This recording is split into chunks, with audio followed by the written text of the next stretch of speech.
Welcome to Sisters-in-Laws TV. I'm your host, Erica M. McAfee. And October is Pregnancy and Infant Loss Awareness Month, a month dedicated to honoring and remembering our babies who have gone to heaven far too soon. I'm excited to present to you a series on surviving pregnancy loss.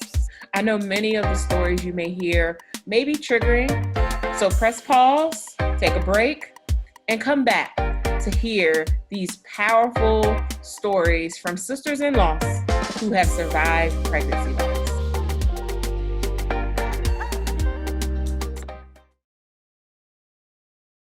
Welcome to the Surviving Pregnancy Loss series. I'm your host, Erica McAfee, and I'm excited to introduce today's guest, Alshante.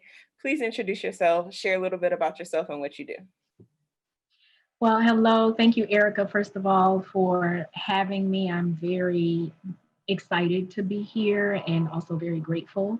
Some people, it's like when you think about pregnancy loss, it's like grateful. Well, I feel because I understand that experiences that we have are meant to help build and also help other people as much as we avail ourselves. And I definitely avail myself to constant healing. So thank you for allowing me to be a part of this series and also for creating the platform, because I think it has, I've seen the healing that happens in the group and it definitely feeds me. So I appreciate that.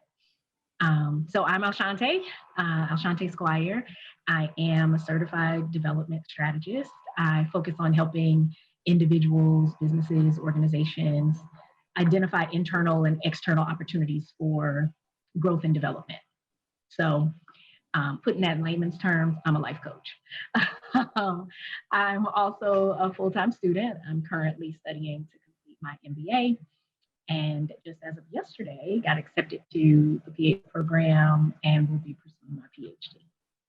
Nice, awesome. So take us back on your journey to motherhood and share with us your lost story. Sure. So, I think that for me, it's right. Growing up, I had this dream mom, and that's all I wanted to be was a mother. And, I grew up with a single mom. And as I grew into an adult, I started to disconnect from that desire because of my own experience, right? I can reflect on my childhood now and understand that my mother absolutely was doing her best. She was giving her best. And all the work that I've done, I'm better at recognizing that God created me as an individual with my own needs, my own desires. And just as he did my mother, it took me a while to learn the separation between the two. But that said to say that there were some things that I needed that my mom was not able to really fulfill in terms of emotional attention, and by virtue of her being a single mom, physical attention. Like, she worked, and my sister's 8 years older than me. And so I grew up kind of pretty much as a single child. And so once my sister started having children and I saw some of those same traits and behaviors in her that I felt had been so damaging to me, I was convinced, or more like afraid, that I wouldn't be good at parenting. And so, I'm an analyzer. I felt like, based on evidence, I didn't have any confidence, right, that I could create this parenting experience that would be in any way different from what I had experienced or what it appeared as though my sister was perpetuating. So, as life would have it, when I was in college, I became pregnant and I chose not to go through with that pregnancy. And I just have to pause to say that I, again, am very grateful for coming across the Sisters-in-Law platform, because even almost 20 years ago, when I read the words in the group that said elective termination, I felt less heavy about having made the decision. There was something empowering about those words that took the shame out of it for me. And, I'm a church girl. I love God. So of course I struggled, with the decision. I struggled with knowing that I wasn't raised to even believe that that was an option, right? That was never an option. And, at that time for me, it just wasn't the wisdom. It wasn't the right time. It wasn't the right guy. It wasn't the right economic. It just wasn't right, And so I'm clear that, you know, ultimately now, like it's one of those things where I I can't even imagine. I can't even begin to explain what happened when I read those words, and it was like, whew, like because that's a shame that I've lived with, since college. Um, I've gotten away from it, not letting it really take over. I definitely have evolved in that way, but it was definitely something that was still weighing on me, right? And of course, as for the spiritual aspect, nobody has to go to God but me for my decisions, right? So I don't debate pro-choice. I always say I'm pro mind your business, you know, like whatever, So and again, as a church girl, I always lean on that scripture too. Paul said, continue to work out your own soul salvation, right? With fear and trembling, because it's God who works in you, to act in order to fulfill his good purpose. So, you know, and I think that's some of what kind of helped me get through it too, is allowing the word of God to minister to me, and there's therefore now no condemnation. And if all things work together, for the good of those who love the Lord, this was going to work out too, and if God predestined me to be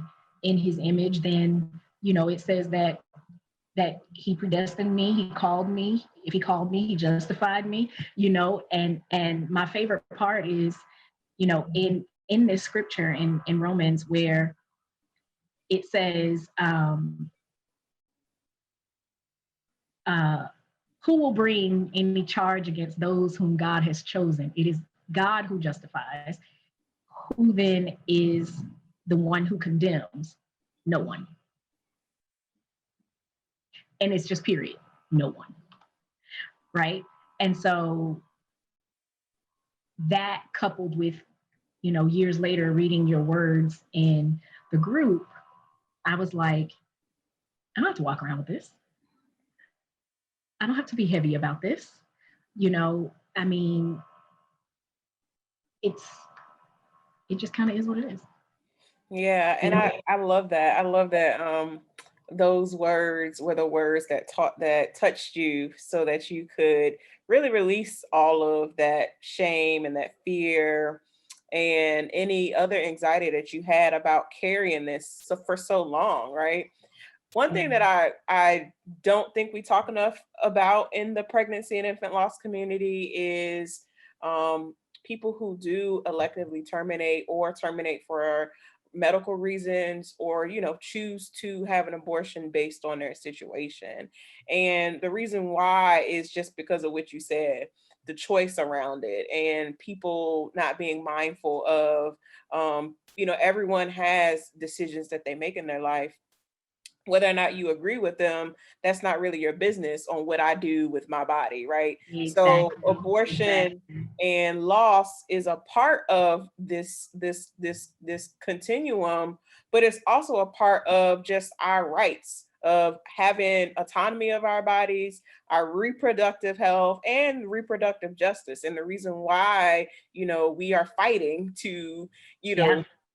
vote right now. We're in election season right now. We're recording this, and why we need certain justices on Supreme Court as well as other levels of federal judges, so that they won't overturn what has already been set precedent.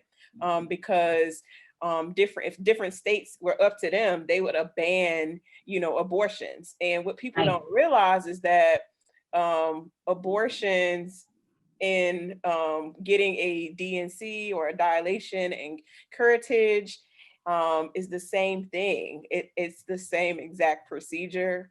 It is. Medically, it's the same terminology. It's It's the just same all about pain, it's the same choice, trauma. same trauma, all Yeah. of that. And we Yeah. don't talk about that enough and bring it all into the conversation. I think people say, oh, well, I had a miscarriage, I wanted to keep the baby, versus, and then folks who do electively terminate, they kind of push them on the side, right? They say, you aren't a part of this, but no, you Right. really are a part of our community, because Yeah. no matter whether God said it to go or you made a decision, we still got to go through grief the same way. It's still going to hit us the Indeed. same way. The Indeed. healing's still going to have to take place. So I would love for you to share that part of your journey.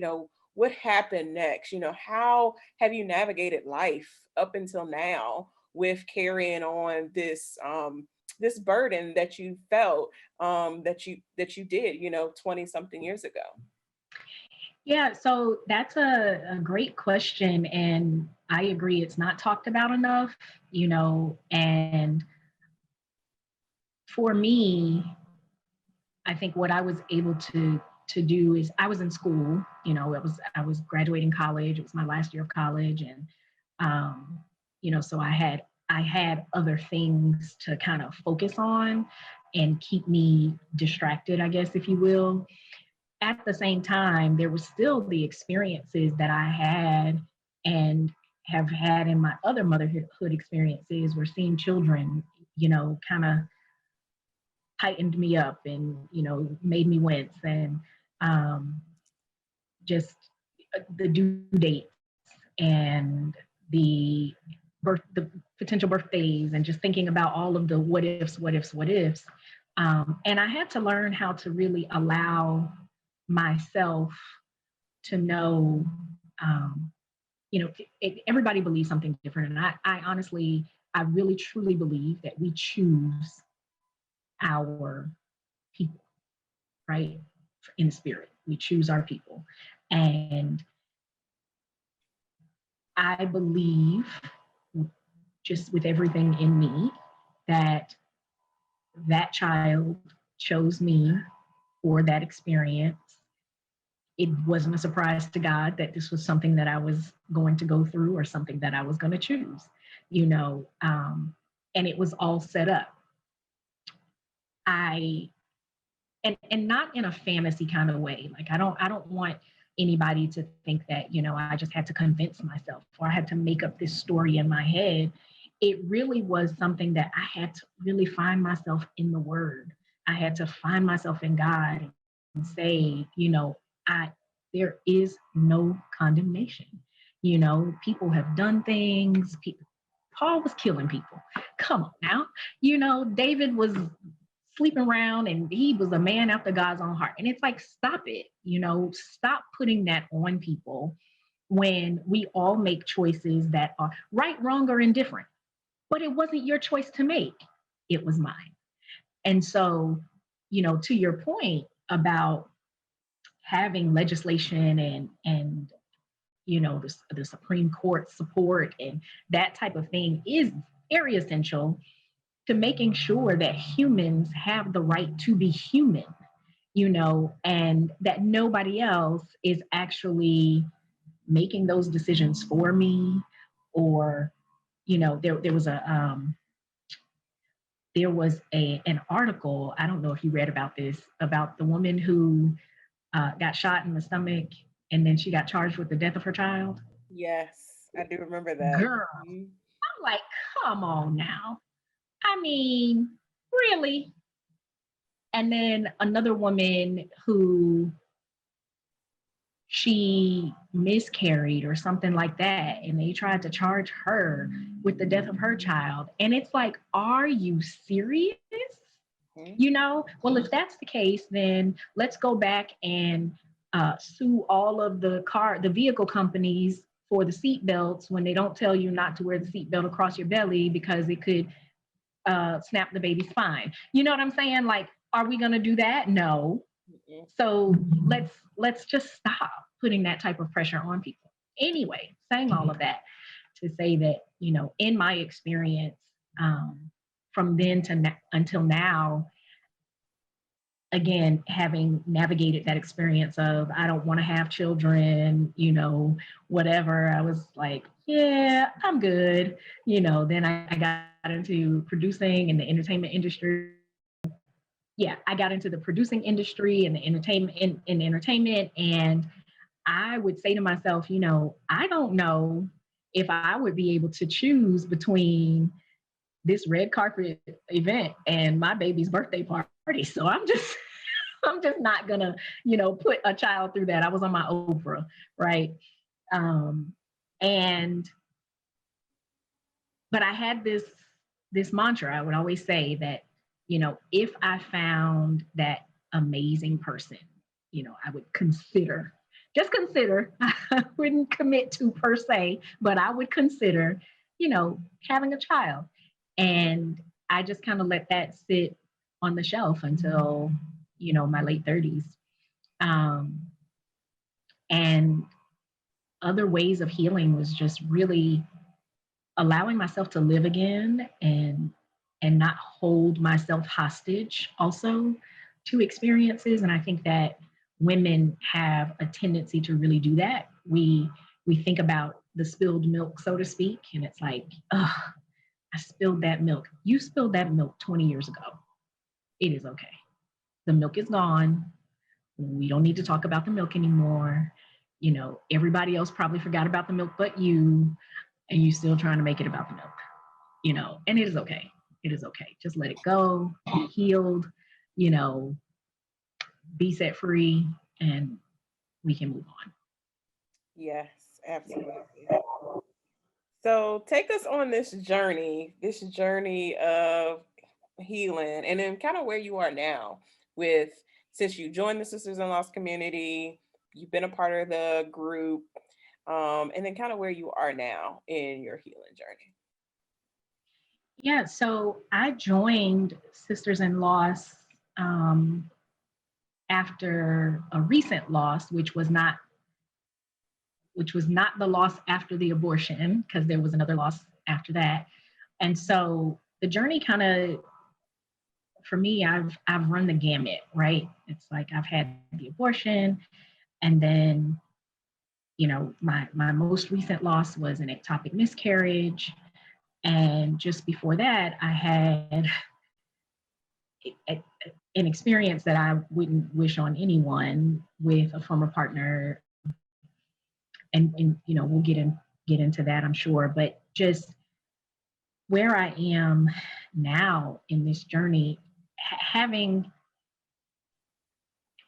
been through so many layers of parenting, motherhood, experiences, both internally and externally, I think that I am so much more in tune with who I choose to be as a mother. And knowing that it really is a choice. It's a choice, because there are a lot of people who have children who aren't parents. Have custody, unfortunately. So it's definitely that. My second loss experience came, like I said, in my late 30s. And I feel like it's really the true precipice of my motherhood journey and my loss experience. I'd made it,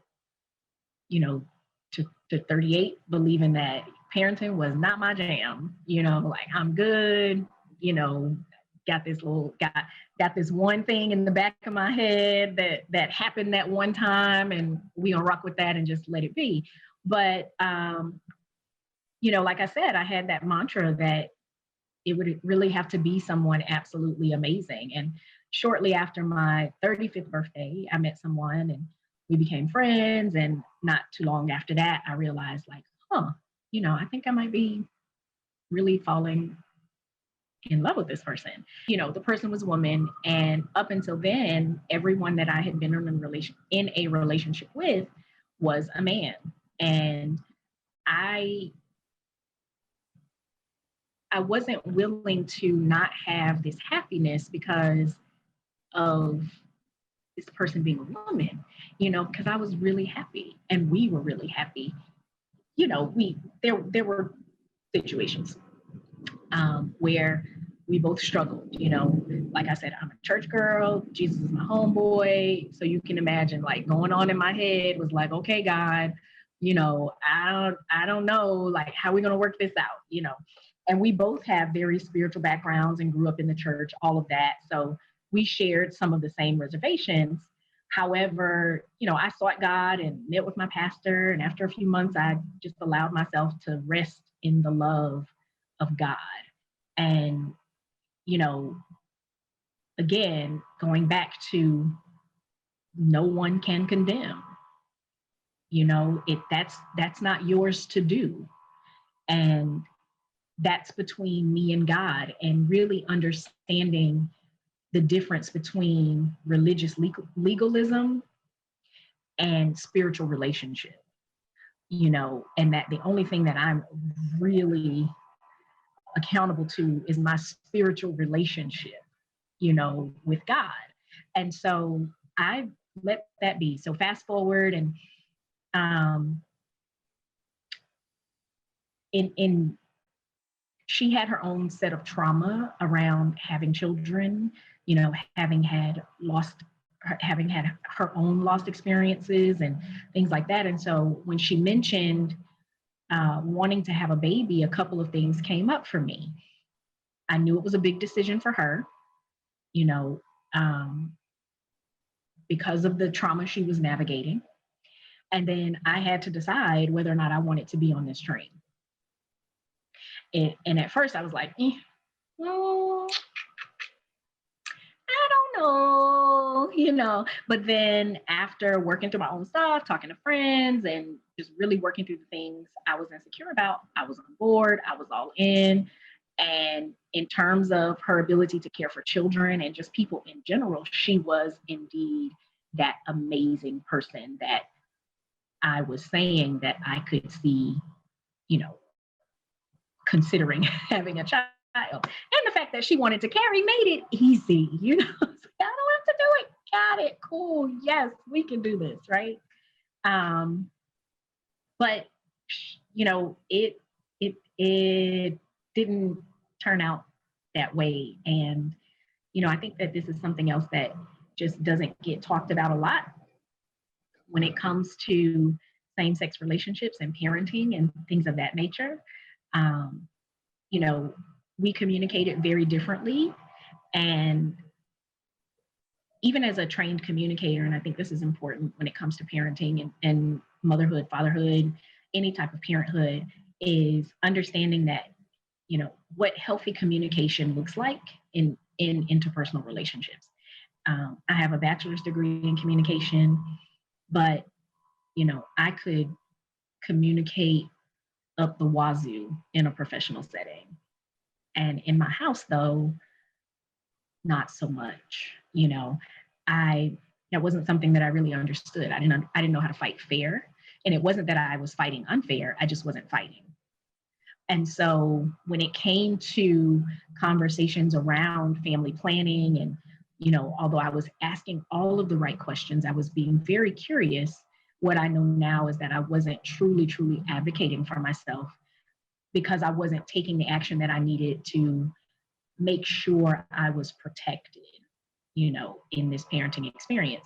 And, and that's such a crazy thing because when I think about it, it's like, people live their lives every day as couples and probably are not thinking about, the fact that I need to have, one attorney asked me, well, did you even have something written on a napkin? And I was like, come on, are you serious? Don't. No, like we just lived our lives.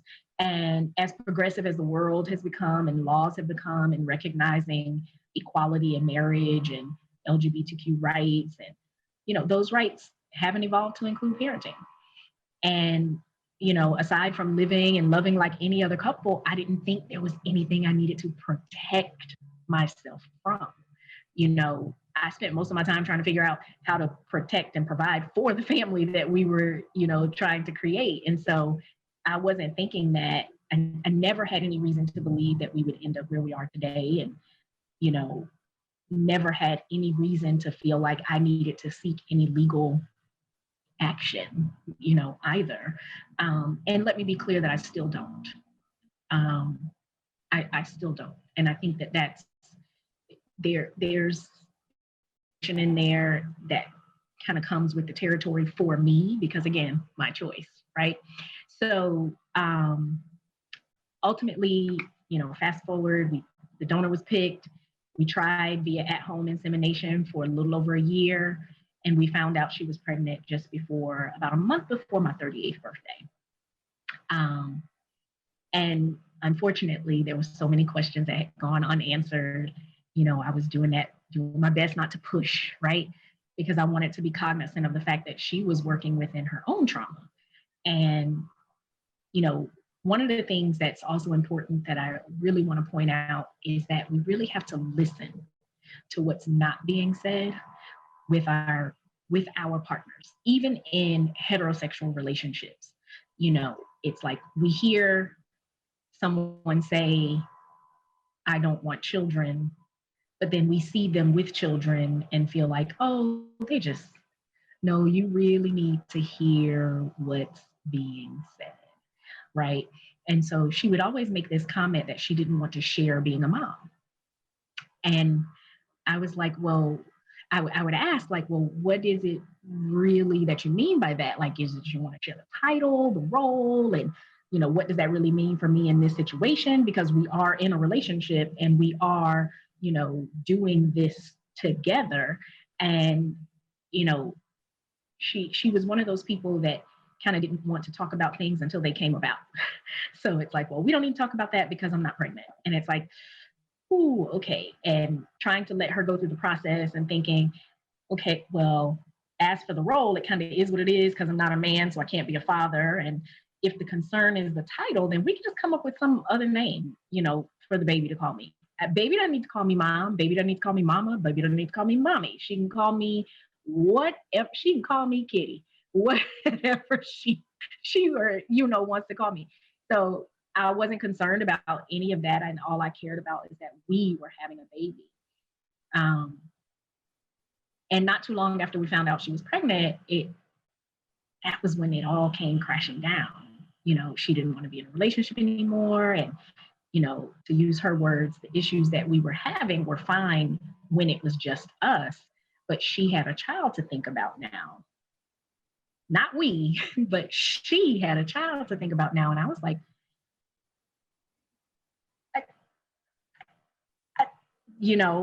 and that's all I had. That literally was all I had, devastated, completely devastated. There was a lot of what I feel like, were unreasonable requests about, still being a friend, but no intention of having me be involved in any significant way in the baby's life. And I was like, wait, okay, here I am, no relationship, no baby, no clue what's happening in my life. What is going on? How do I even grieve? What do I grieve first? And it took me a while to really get to a point where I could recognize my grief as real, because I was dealing with the fact that I was experiencing loss, but not a physical loss myself. So there was that. Then, realizing that I didn't have any real way to challenge her either, because she's the biological parent, she's carrying, and we don't have any agreement, right? She had an agreement with the donor, but all it said was recipient and partner. It didn't specifically name me. And again, this is me being well aware, being clear, being there, being present, saw the contract, reviewed the contract, all of that, and just kind of let it be. Because that's my naivete, where I just wasn't aware of what I needed to do really to take care of myself, So the devastation and grief, I I can't explain how it took a lot of therapy and even a stint in the hospital to really learn that my loss was indeed real. Um, I'd been struggling with that, like, how do you reconcile this type of loss? How do you classify it? One of my therapists had said to me that she said it could be compared to having a miscarriage. And she was like, you had the expectation of having a child, and now that is no longer the case. And I couldn't completely identify with that reality because I've never had a miscarriage at this point, right? And then there were those people who said it was disrespectful to mothers who've actually experienced child loss for me to compare my situation to theirs. And I was like, ooh, I definitely don't want to, be overstepping anybody's boundaries, but I am clearly experiencing a loss.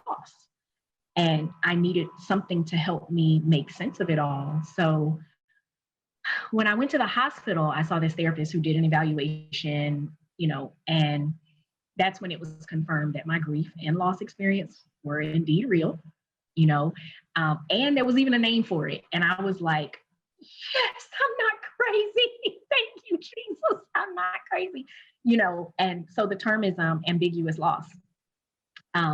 Being introduced to that concept really saved my life in so many ways. My complete diagnosis was chronic depression and PTSD due to ambiguous loss. And I'd been so stuck on my idea of what I thought trauma looked like that I hadn't even considered that I've experienced anything traumatic per se. PTSD for me is like, somebody in the military, and they hear a bang and they get down on the floor, like that kind of thing. Or really traumatic, like somebody got shot in front of me, or I saw my mother get killed, or whatever. Like that was my idea of trauma, rape, murder. I hadn't experienced any of those things. So to me, that wasn't trauma. And I remember one of my therapists, I've had several. I remember one of my therapists said, why won't you just allow yourself to be traumatized? And I think that is also important, taking it back to abortions. Like we get to really allow ourselves to be traumatized. It's traumatizing. And like you said, it's the same experience, it's the same pain, it's the same process. And on paper, it says the same thing. So it's like, we hold ourselves with this, I have to be strong, or I have to be accountable to, some, I don't even know, like the wizard behind the curtain or something that's just, making all these stupid they statements. They say that you should. And it's like, no, healing and grief is messy. It's as individual as a fingerprint, and it is what it is.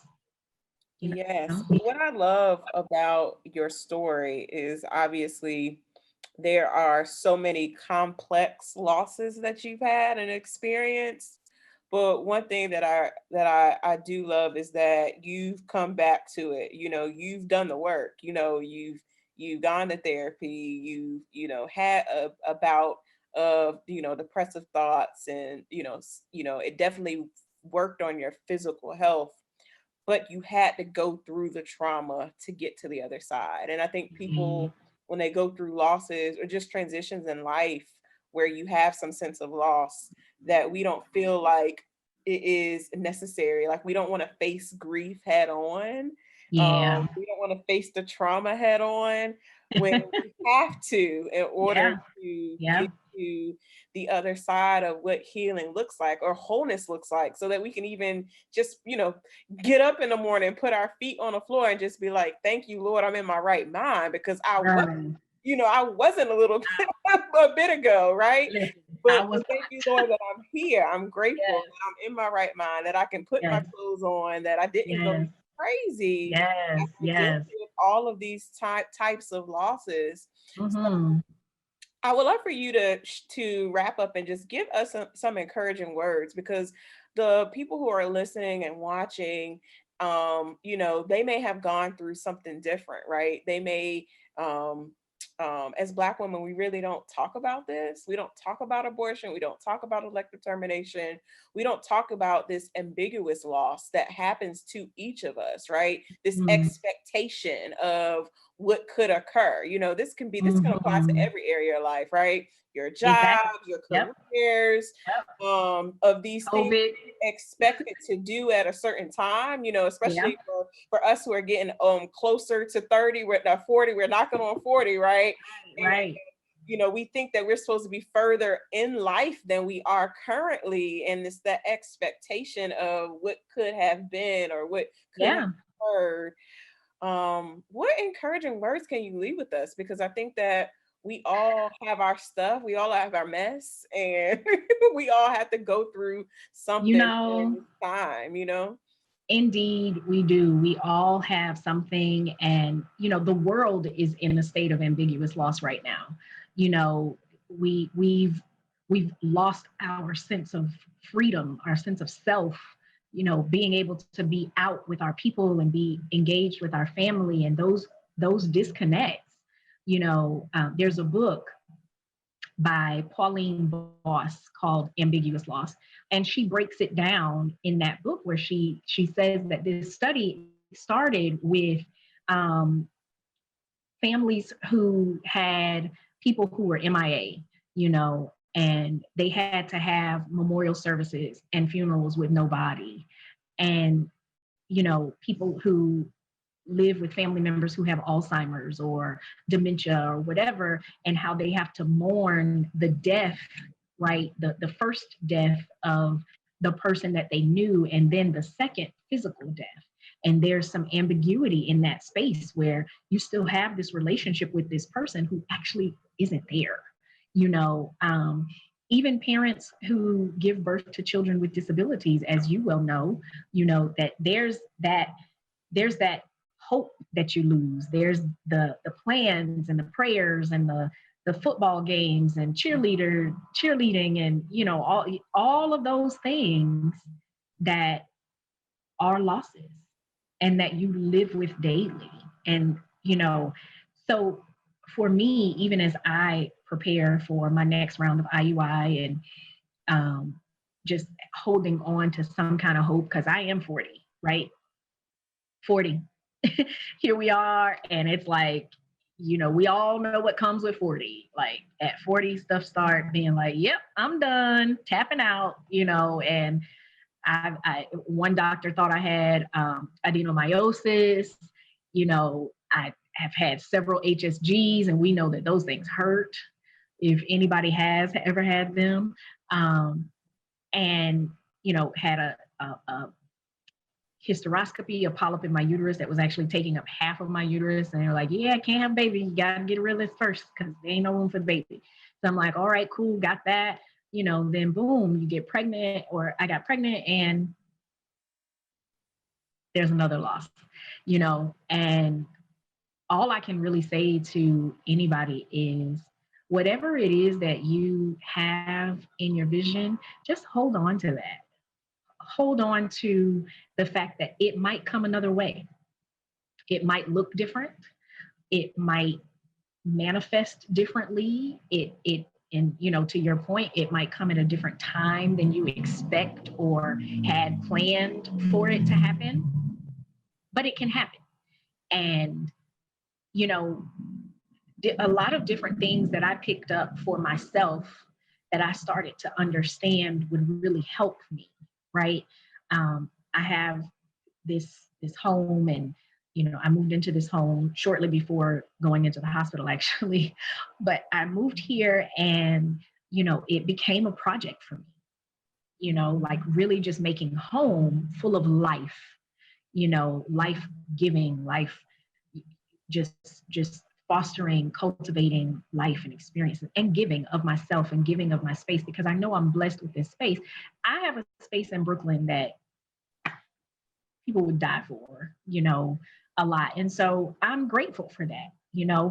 Um, I put myself into, I was talking to my friend who actually owns the building that I live in right now.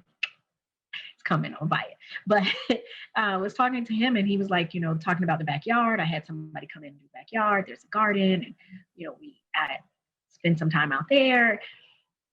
I got into painting, while I was in the hospital. That was something that one of the counselors really encouraged me to do, was just to fuel my creativity in different ways. And now I also find it very important for me to continue to do the research, continue to have the conversations that I've been having with, folks in the political arena to get these laws changed. Like I said before, I think about the story of Solomon, and the two women that had babies, and, he was going to cut the baby in half. I would not be the one with a half a baby. You know what? Got it. Got it. It's like, you need that. God bless you. God bless you. I'm going to pray for mother and child, and just trust that God is going to allow me to have my day, as a mother, and also my day with my child, because I know that God can do that. I know that God can do that.